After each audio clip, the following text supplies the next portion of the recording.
Bonjour à tous et bienvenue dans ce nouveau Firecast. Aujourd'hui je voulais faire un Firecast pour vous raconter deux anecdotes qui m'est arrivées pendant mes interventions. Je sais que vous êtes friands de ce genre de contenu quand je raconte mon expérience, quand je raconte ma vie à la brigade, tout ça. Et en fait là, comme je suis en train d'écrire mon bouquin, mon livre, écoutez, il y a plein de souvenirs qui me reviennent, des choses que j'avais oubliées.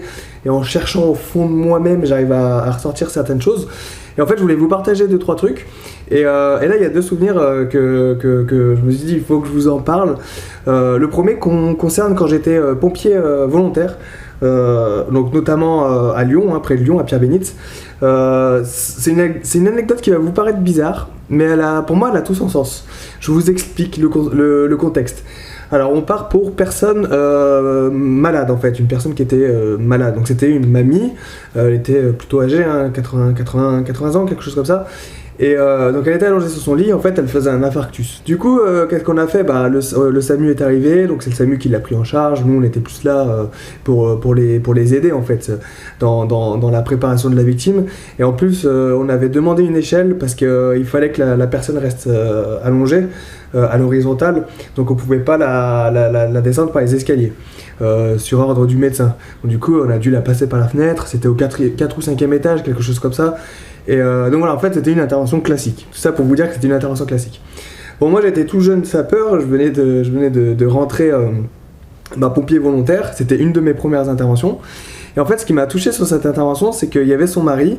Donc moi, je devais m'occuper de son mari parce qu'au final, il y avait assez de monde pour s'occuper de la victime. Et en plus, il y avait l'équipe du SAMU, donc on était un peu de trop. Alors moi, je suis allé m'occuper du monsieur, du papy.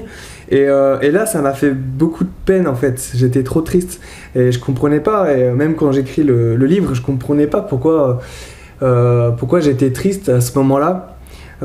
Et en fait, j'ai été juste touché par le contexte. Ils avaient vécu ensemble pendant 60 ans, donc c'était un truc de ouf. Enfin, 60 ans, c'est dingue. Ils ont vécu pendant 60 ans.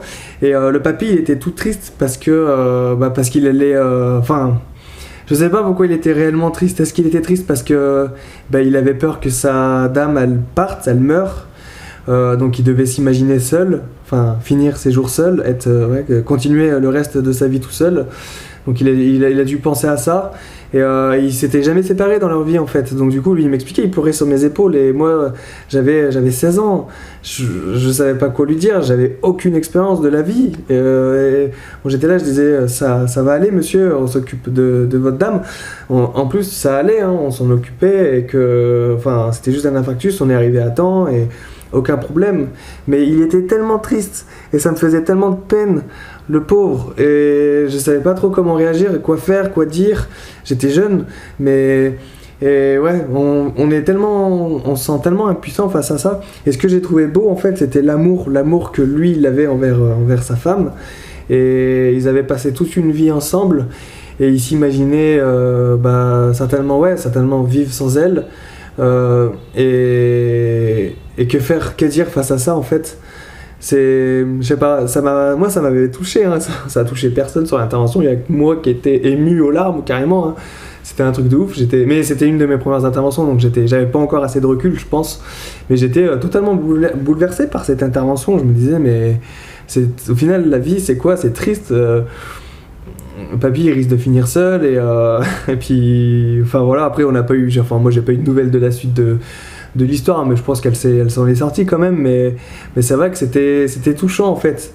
Et souvent on me demande c'était quoi ta pire intervention. J'ai des pires interventions, je vous en ai déjà parlé sur cette chaîne YouTube, mais ce genre de contexte là c'est ce qui m'a rendu le plus triste en fait, qui m'a fait le plus de mal.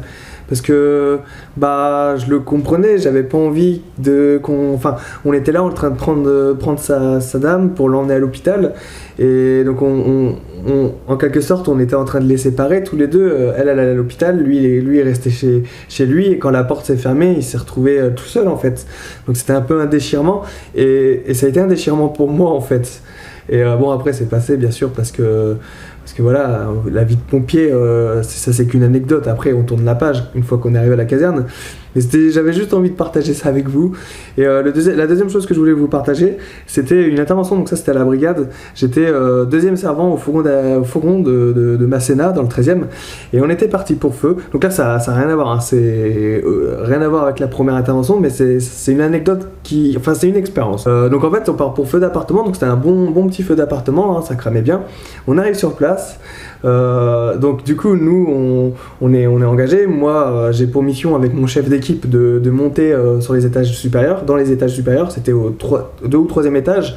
Nous on devait monter à l'étage au-dessus pour s'occuper des gens qui étaient aux fenêtres, parce qu'il y avait des gens aux fenêtres, donc il y avait pas mal de fumée, tout ça. Donc on avait la mission soit de les confiner, soit de faire des mises en sécurité.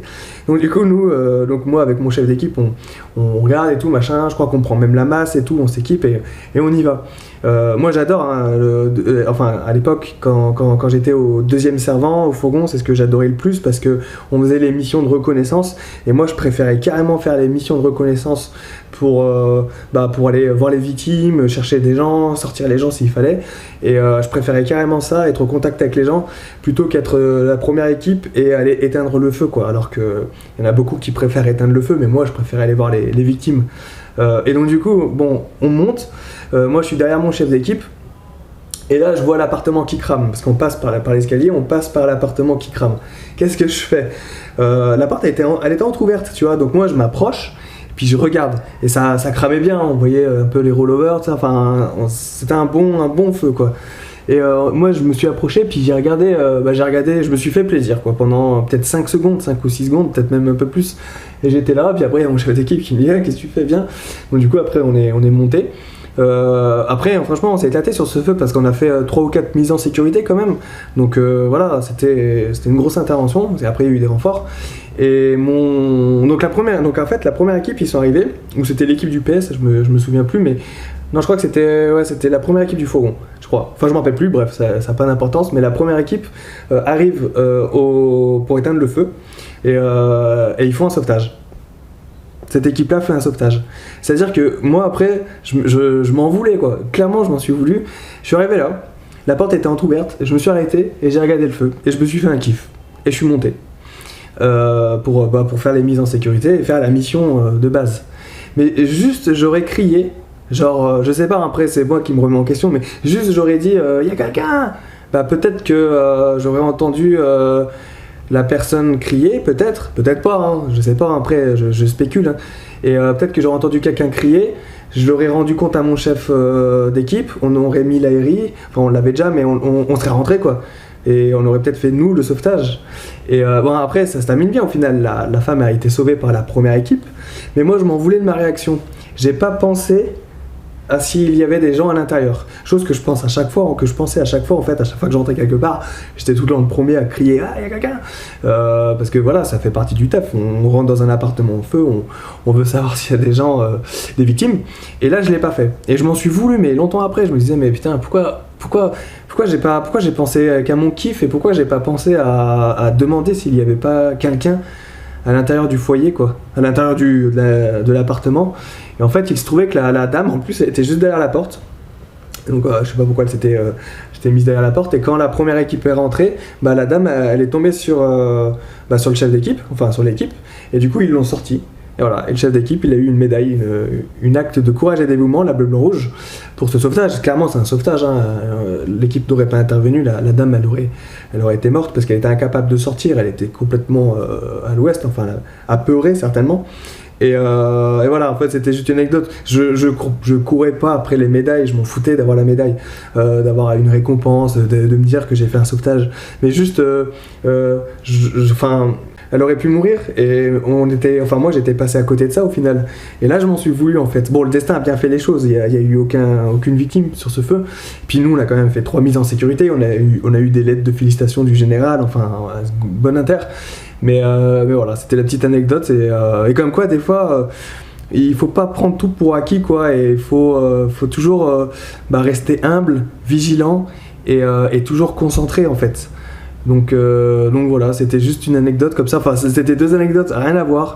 Mais bon, je voulais partager ça avec ma communauté, avec vous qui me suivez, ça fait toujours plaisir. Et je sais que vous aimez bien quand je partage mes expériences, mon expérience. Donc voilà, ce soir c'était Père Castor et je vous ai raconté 2 histoires, ça va, c'est cool, le deal il est ok. Merci d'avoir regardé cette vidéo, petite vidéo comme ça. On se retrouve demain comme d'habitude pour la prochaine vidéo à 21h. Et puis voilà, n'oubliez pas le pouce bleu comme d'habitude, le partage à vos amis, la vidéo partagez-la à vos amis si ça vous a plu. Et puis abonnez-vous à ma chaîne YouTube. Moi je suis toujours là pour essayer de vous motiver. Je sais que ce genre de vidéo, quand je partage mon expérience, ça vous motive. Pour ceux qui veulent rentrer pompier, pour ceux qui sont motivés pour devenir pompier, je sais que ça vous motive. Alors c'est pour ça que je fais ce genre de vidéo. Et tant mieux, tant mieux. Moi je sais que j'aurais aimé avoir quelqu'un qui raconte des interventions quand j'étais plus jeune. Et comme d'habitude, pour ceux qui veulent faire mon programme d'entraînement, d'ailleurs sur Discord les mecs vous êtes super motivés, ça fait plaisir à voir, enfin les mecs et les nanas. Il y a une bonne équipe sur Discord, sur le groupe de la méthode. C'est top parce qu'on peut communiquer et tout. Et du coup je peux vous motiver comme je peux.